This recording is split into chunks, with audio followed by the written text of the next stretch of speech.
Salam sukses dan bahagia, saya Victor Alexander Lim.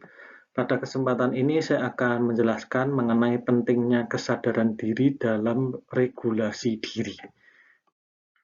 Regulasi diri atau yang sering disebut sebagai self-regulation, ini merupakan materi yang sangat penting dan bagus sekali. Regulasi diri ini adalah mengenai bagaimana cara kita mengendalikan emosi atau dorongan yang mengganggu ya dalam proses perjalanan kita menuju kesuksesan. Nah, regulasi diri ini ada kaitannya dengan siklus kesuksesan ya. Saya yakin Anda pasti sudah belajar sebelumnya tentang siklus kesuksesan. Jadi, proses menuju kesuksesan itu kita akan melalui suatu siklus, pola yang berulang sampai akhirnya Anda sukses. Nah, dalam proses perjalanan ini, Anda pasti akan mengalami kendala terkait dengan emosi dan hal-hal yang lain sebagainya. Kendala emosi ini tidak terelakkan, pasti ada. Tidak mungkin Anda tidak menjumpai hal itu, ya. Semua orang sukses di dunia mengalami hal itu. Yang menjadi berbeda adalah orang yang sukses itu adalah orang yang bisa mengelola emosinya dengan lebih baik sehingga tidak mengganggu dalam proses dia mencapai kesuksesan. Salah satu bagian penting ketika kita belajar regulasi diri adalah yang namanya kesadaran diri atau self-awareness. Apa itu self-awareness atau kesadaran diri ya? Secara definisi yang paling gampang adalah kemampuan kita melihat secara jujur tanpa prasangka terhadap segala sesuatu. Jadi kita peka atau bisa melihat sesuatu itu apa adanya tanpa prasangka. Kayaknya sederhana ya. Kalau dalam istilah Jawa itu ada yang namanya titen ya. Jadi titen atau peka dalam melihat segala sesuatu. Dia akan tahu, oh hal ini bermanfaat atau tidak, oh hal ini penting atau tidak, hal ini perlu saya tanggapi atau tidak. Hal-hal seperti itu butuh yang namanya kesadaran diri. Istilah ini sebetulnya bukan hal baru ya, sudah lama tentang kesadaran diri. Cuman ketika orang mulai belajar tentang regulasi diri, ini menjadi sangat penting, menjadi pusat perhatian lagi. Orang umumnya mengira 95% itu wah sadar diri, tahu gitu ya.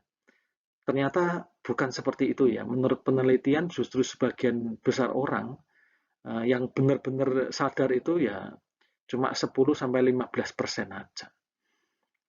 Dalam dunia bisnis, kesadaran diri ini sangat penting ya. Bahkan keputusan terbaik, kemampuan menangkap suatu peluang bisnis itu terkait dengan kesadaran diri ini. Ya. Kesadaran diri itu perlu untuk diarahkan atau memperhatikan 3 aspek penting. Jadi dalam ilmu regulasi diri, kesadaran diri itu diarahkan pada 3 hal.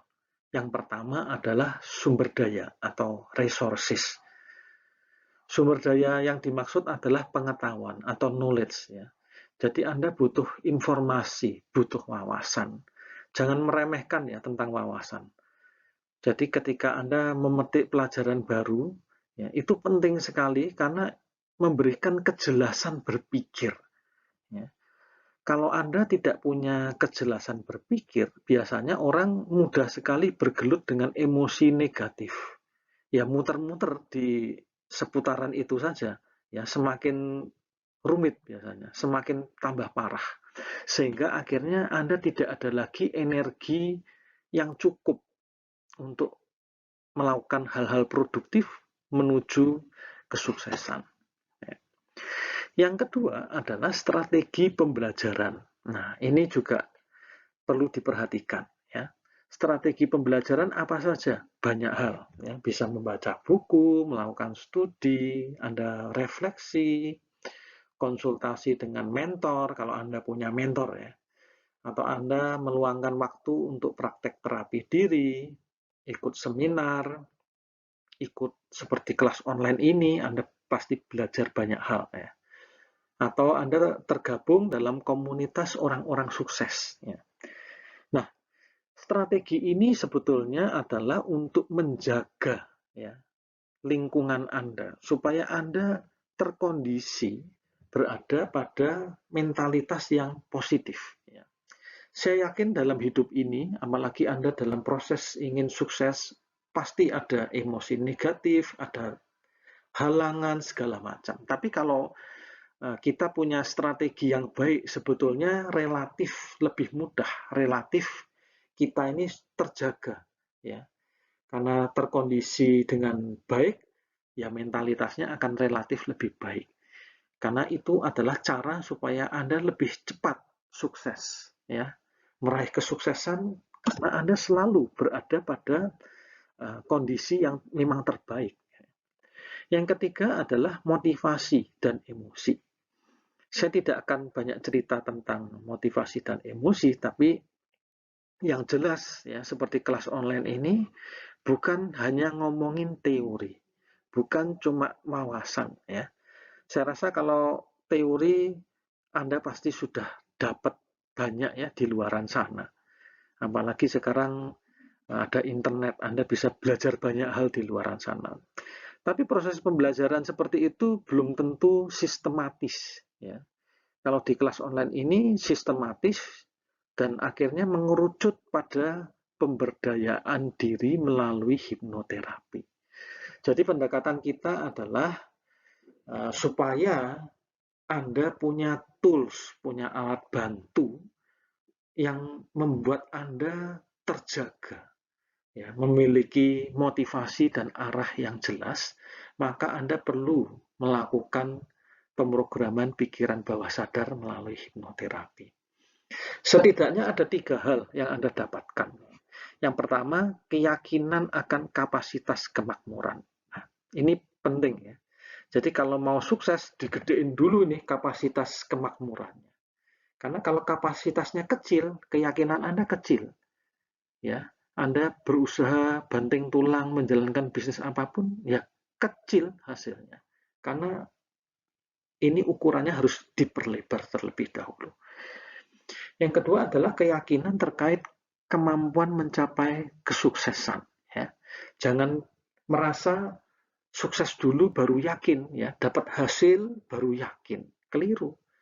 Ya. Anda harus yakin dulu menjalankan sesuatu lalu dapat hasil dan sukses. Ya. Karena kalau Anda mikir harus sukses dulu baru yakin, ya Anda tidak pernah melangkah. Ya.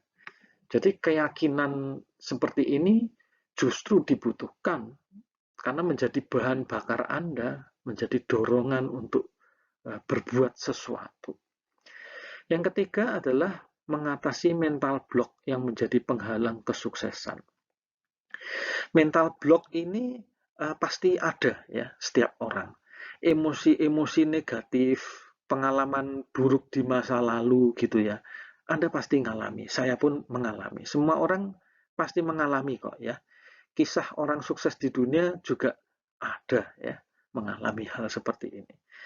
Nah, ini ibarat seperti ini ya, ilustrasi yang sederhana ya, yang gampang.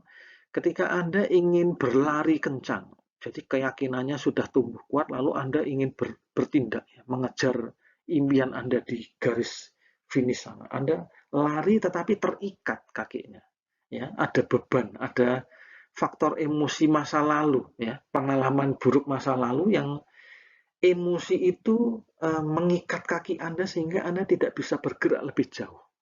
Ya. Cara mengatasinya gimana? Ya, ikatan itu harus dipotong. Ya. Itulah yang dimaksud mengatasi mental block. Ya. Baik Bapak Ibu, itulah 3 aspek penting. Ya. Jadi kesadaran diri Anda harus memperhatikan 3 hal ini. Yang pertama sumber daya, strategi pembelajaran, dan motivasi dan emosi. Yang mengerucut Anda mesti mempraktekkan hipnoterapi ya dari audio-audio yang sudah kami sediakan. Baik, itu saja penjelasan tentang regulasi diri. Salam sukses untuk Anda semua.